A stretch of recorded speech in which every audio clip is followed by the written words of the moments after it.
Assalamualaikum warahmatullahi wabarakatuh. Alhamdulillah, pada kesempatan ini kita akan membahas tentang tes keterampilan berbicara bahasa Arab oleh Sri Haryani dan juga Hova Amane Sofia.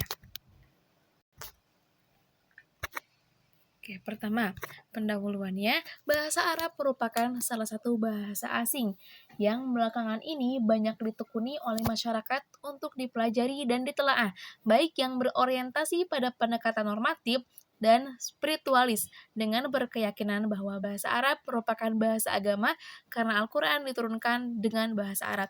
Jadi sekarang banyak sekali orang-orang yang mempelajari bahasa Arab dengan berbagai macam tujuan, baik itu pendekatan normatif ataupun spiritualis atau keagamaan. Dalam bahasa Arab sendiri, tidak hanya terdapat berbagai cabang dan ilmu dalam literatur Arab, melainkan juga telah memiliki metodologi tersendiri yang digunakan sebagai instrumen untuk penelitian dan pengembangan ilmu. Jadi bahasa Arab sekarang sangat berkembang karena mempunyai metodologi tersendiri.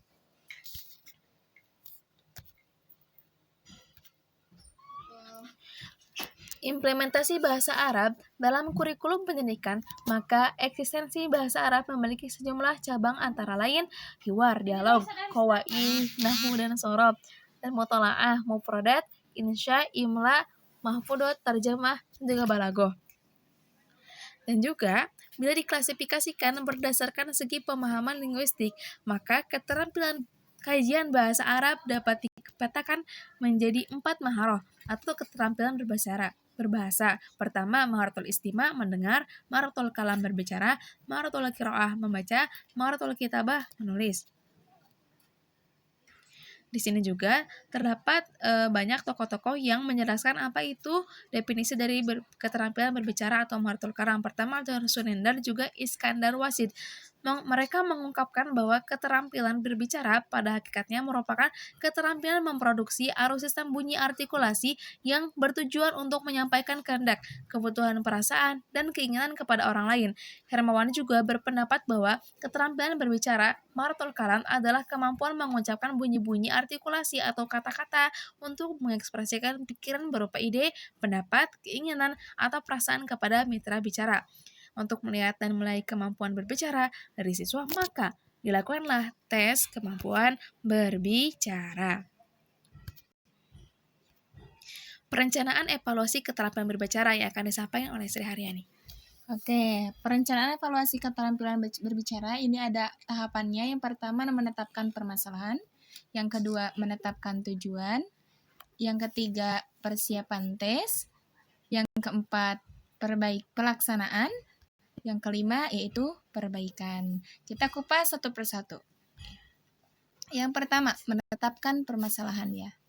Di masa sekarang, pembelajaran materi bahasa yang berfokus pada komunikasi tertulis akan dirasakan tidak cukup untuk orang-orang yang ingin belajar bahasa Arab secara utuh, ditandai dengan banyaknya orang-orang timur bermukim di Indonesia, sehingga peserta didik memerlukan skill yang memungkinkan mereka dapat berkomunikasi secara lisan. Jadi, dengan banyaknya orang-orang timur datang ke Indonesia, maka orang Indonesia perlu mempelajari apa itu keterampilan berbicara, dan ini salah satu tahapan untuk menetapkan apa itu permasalahannya untuk mencapai evaluasi. Kemudian menetapkan tujuan. Apakah bertujuan ini menguji dari segi pelafalan bentuk huruf, intonasi, kosakata, susunan kata, ungkapan-ungkapan, atau dari segi lancar mereka berbicara dan lainnya. Jadi kita harus menetapkan apa tujuan kita mengadakan evaluasi ini ya. Yang ketiga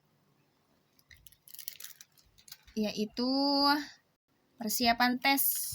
Nah, persiapan tes meliputi persiapan alat-alat yang akan dipakai ketika evaluasi berlangsung, baik secara segi soal atau materi yang akan diberikan kepada peserta didik, standar penilaian. Jadi harus kita persiapkan tes apa gitu yang akan dijadikan evaluasi pembicaraan.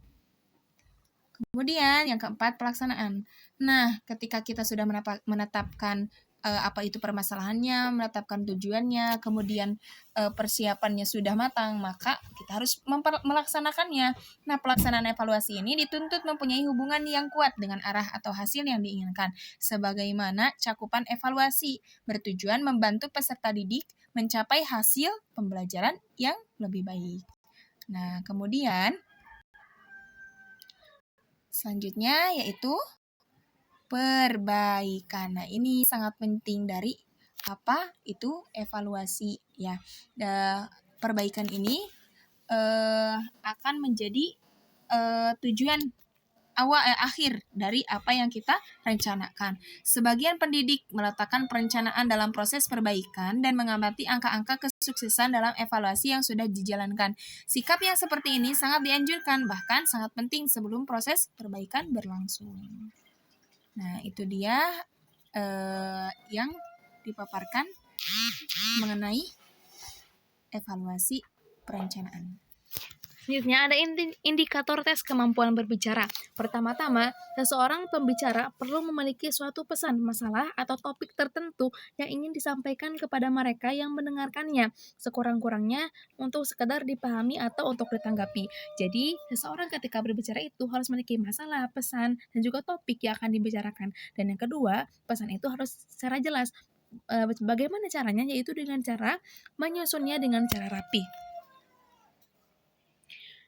Sasaran tes berbicara meliputi pertama itu relevansi dan kejelasan isi pesan, masalah atau topik. Jadi harus jelas topiknya atau masalahnya. Yang kedua, penggunaan bahasa yang baik dan benar serta sesuai dengan isi tujuan wacana, keadaan nyata termasuk pendengar. Dan juga ada kejelasan dan keterampilan pengorganisasian isi. Sekarang masuk pada bentuk-bentuk tes kemampuan berbicara. Bagaimana sih bentuk-bentuknya untuk melakukan tes kemampuan berbicara itu? Pertama, ada yang namanya menggunakan bentuk percakapan sehari-hari. Kedua, wawancara. Ketiga, membaca nyaring teks yang sudah dihafal. Keempat, membaca teks. Kelima, menjawab pertanyaan yang secara lisan. Keenam, menarasikan cerita bergambar. Ketujuh, munakosya atau diskusi. Pertama, di sini ada al-hiwar atau percakapan. Contohnya, Assalamualaikum. Waalaikumsalam. Khairan, hal qabata tabibah? Naam, wa fahasa sadra wal qalba wal kulliyata wa qasas dawti. Wa man natijah? Al-qalbus salim walhamdulillah hunaka irtifa'un qalilun fi dagti wa syukri. Ma sababu dhalik? Ziyadatul wazni. Wa ma talaba minka tabib? Talaba minni tarkas sukriyati. Aywa. Itulah contohnya berupa tes kemampuan berbicara. Dari sini seorang guru dapat menilai muridnya apakah dia fasih dalam berbicara, apakah dia bisa mengungkapkan ekspresi atau tidak. Selanjutnya dalam bentuk wawancara. Model ini lebih mempopuler digunakan sebagai tes kompetensi berbicara. Guru berperan sebagai evaluator penilai kompetensi tersebut selama proses wawancara berlangsung. Jadi guru-guru ini dalam wawancara itu memberikan macam-macam pertanyaan yang akan dijawab oleh peserta didik. Contohnya, mata ada apa yang madrasah? Hal baituka qaribu minal madrasah? Araqibun anta dhahibun ilaiha ammasyan sampai akhirnya. Dan di sini kita seorang guru harus bisa meneliti bagaimana kualitas atau kemampuan seorang murid dalam menjawab. Selanjutnya adalah melafalkan, membaca nyaring teks yang sudah dihafal. Siswa ditugaskan untuk membacakan dengan suara yang nyaring satu atau beberapa kalimat dari surat pendek dalam Al-Quran atau dari hadis atau dari doa seharian atau pepatah bahasa Arab yang sudah dihafal siswa. Siswa juga bisa diuji pelafalannya dengan menggunakan dialog pendek yang dihafalkan. Nah, kemudian di sini ada juga membaca teks. Untuk tes melafalkan bunyi bahasa melalui bacaan dapat digunakan teks bacaan yang sesuai, yang memuat bunyi-bunyi bahasa yang ketepatan pelafalannya perlu dipastikan. Jadi, guru memberikan sebuah teks ya. Kemudian menjawab pertanyaan secara lisan. guru mengajukan beberapa pertanyaan sederhana, misalnya tentang identitas siswa, tempat tinggal, orang tua, dan lain-lain. Lalu siswa diminta menjawabnya. Pada saat menilai jawaban siswa, perhatian penguji harus diarahkan mula-mula pada ketetapan pelafalan siswa, lalu pada kelayakan dan kecukupan pada siswa. Jadi guru memberikan sebuah pertanyaan dan murid menjawabnya. Nah, kemudian ada menarasikan cerita bergambar, yaitu takbir musyawwar. Siswa menarasikan cerita dalam bahasa Arab sesuai rangkaian gambar. Nah, di samping ini ada gambar ya. Ini gambar bisa kita berikan sebuah contoh diberikan kepada murid untuk memberikan atau mengevaluasi dari apa yang kita berikan, yaitu mereka bisa menafsirkan atau menarasikan cerita bergambar tersebut. Kemudian yang terakhir diskusi atau munakosah. Nah, tugas ini tidak saja baik untuk mengukur kemampuan berbicara siswa, melainkan juga sebagai latihan beradu argumentasi. Dalam aktivitas ini, siswa berlatih untuk mengungkapkan gagasan, menanggapi gagasan, serta mempertahankan gagasannya dengan argumentasi yang logis serta dapat dipertanggungjawabkan. Jadi diskusi ini sangat penting ya, karena mengasah pemikiran dan pembicaraan. Nah, perbaikan kesalahan-kesalahan yang terjadi ketika evaluasi. Pembetulan dan perbaikan dari pendidik jangan sampai mematikan keberanian peserta didik. Jadi, apapun yang dikritik oleh guru itu harus sesuai dengan etika. Para ahli menyarankan bahwa pembetulan oleh pendidik dilakukan setelah selesai kegiatan berbicara, bukan ketika berbicara. Contohnya, dalam percakapan, murid itu salah, dia mengucapkan sa, dan ternyata yang betul itu adalah sya, maka guru itu membenarkannya di akhir. Oke, alhamdulillah. Kesimpulannya, tes kemampuan berbicara merupakan salah satu aspek yang sangat penting dalam tes berbahasa sebagai kemampuan berbahasa yang aktif produktif. Kemampuan berbicara menuntut penguasaan terhadap beberapa aspek dan kaidah penggunaan bahasa. Bentuk tes kemampuan berbicara baik untuk tingkat pemula, menengah, dan lanjutan diantaranya berupa bercerita melalui gambar, menceritakan kembali, menceritakan pengalaman wawancara, pidato, dan diskusi.